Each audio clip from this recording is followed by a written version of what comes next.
ایک نمازی تھے، نماز بہت دھیان سے پڑھتے تھے، دل لگا کر کے پڑھتے تھے۔ ان سے پوچھا کہ آپ لوگ اتنا دھیان سے نماز پڑھتے ہیں، ہم لوگ نہیں پڑھتے۔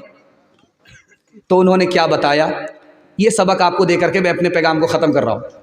انہوں نے کہا جب میں نماز پڑھتا ہوں تو میرا منہ کعبے کی طرف ہوتا ہے، یہ میرے دماغ میں ہوتا ہے، اور میرا جو پیر کھڑا ہے اس کے نیچے پلسرات ہے، یہ خیال میں میرے رہتا ہے۔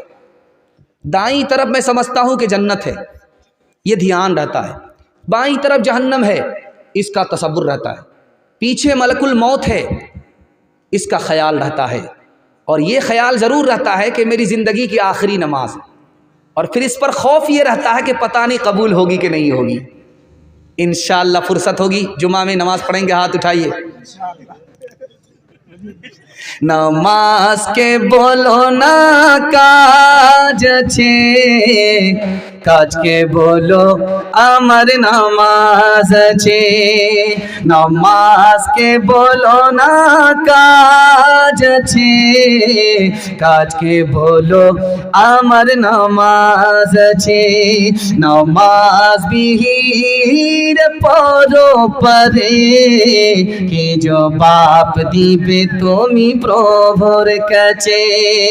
ফজর কাটে ঘুমের ঘরে, জোহর কাজে কাজে, আসর কাটে খেলাই দোলায়, মাগরিব মাঝে মাঝে, এশার সময় হয়ে গেলে থাকো পিছে দুনিয়ার পিছে। নামাজকে বলো না কাজ আছে, কাজকে বলো আমার নামাজ আছে। بس اسی فرمائش میں ایک بنگلہ شاعری آئے گی، آپ کو دھیان سے سنیے گا۔ دو کیڑے ہوتے ہیں دنیا میں، ایک کیڑا جو ہے ریشم کو تیار کرتا ہے، بڑا قیمتی ہوتا ہے۔ ایک کیڑا جو ہے وہ ریشم تیار کرتا ہے، اس کیڑے کو لاکھوں میں کروڑوں میں خریدا جاتا ہے۔ اس کیڑے کا کام ہوتا ہے، اس کو شہتوت کا پتا دیا جاتا ہے اور وہ ریشم کو تیار کرتا رہتا ہے۔ اور ایک کیڑا ہے، اس کا نام ہے مکڑی، وہ جالا لگاتی رہتی ہے، آپ نے دیکھا ہوگا۔ دونوں کیڑے میں افضل کون ہے دکھانے کے لیے جا رہا ہوں۔ نبی کی سیرت کا مصرع آپ کی خدمت میں آ رہا ہے، سیرت کے حوالے سے مصرع آ رہا بنگلہ زبان میں، اس کا نمونہ آپ کی خدمت میں آ رہا، دھیان سے سنیے گا۔ دو کیڑے ہیں دنیا میں، ایک ریشم کا کیڑا ہے، وہ قیمتی ہوتا ہے، لاکھوں میں اس کو خریدا جاتا ہے، اور مکڑی کی طرف کسی کا دھیان نہیں ہے۔ ریشم کے کیڑے سے ریشم تیار ہوتا ہے اور مکڑی سے جالا تیار ہوتا ہے، لوگ اس کو صاف ستھرا کر کے پھینک دیتے ہیں، مکڑی کو بھی مار دیتے ہیں۔ دونوں کیڑے میں افضل کون ہے؟ تو محدثین نے لکھا ہے کہ ریشم کے کیڑے سے افضل مکڑی ہے۔ کہا کہ وہ کیوں؟ کہا ریشم کا کیڑا تو ریشم تیار کرتا ہے، مکڑی نے غار ثور میں جالا بن دیا تھا نبی کی حفاظت میں، یہ ریشم کے کیڑے سے بھی بڑھ کر کے۔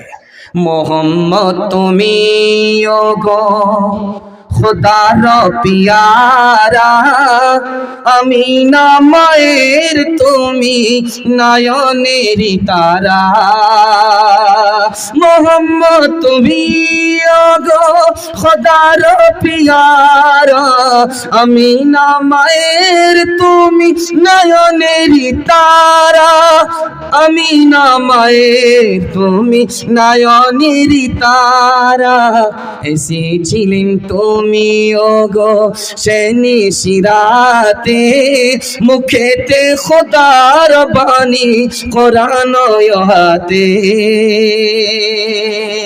اللہ تعالیٰ مکمل سنانے کو, آپ کے مکمل سننے کو قبول فرمائے. بڑے بوڑھے بیٹھے ہوئے ہیں, فرمائش پر فرمائش کہہ رہے ہیں. یہ سوچ لیا ہے انہوں نے کہ آج ان کو یہاں سے جانے دینا نہیں, جنازہ ہی اٹھا کر کے بٹھا دینا ہے. بڑی مشکل سے ہاتھ آئے ہیں تو کیوں نہیں پورا گودا نکال کر کے ہی چھوڑیں گے, چھلکا بنا کر کے رکھیں گے. خیر, ابھی ایک بات آ گئی تھی بیچ بیچ میں, بنگالی مصرع پڑھیے. تو ایک بادشاہ تھے, ان کے 3 وزیر تھے, ایک بنگالی تھا, دوسرا بہاری تھا, تیسرا پنجابی تھا. تینوں جھگڑا بہت کرتے تھے.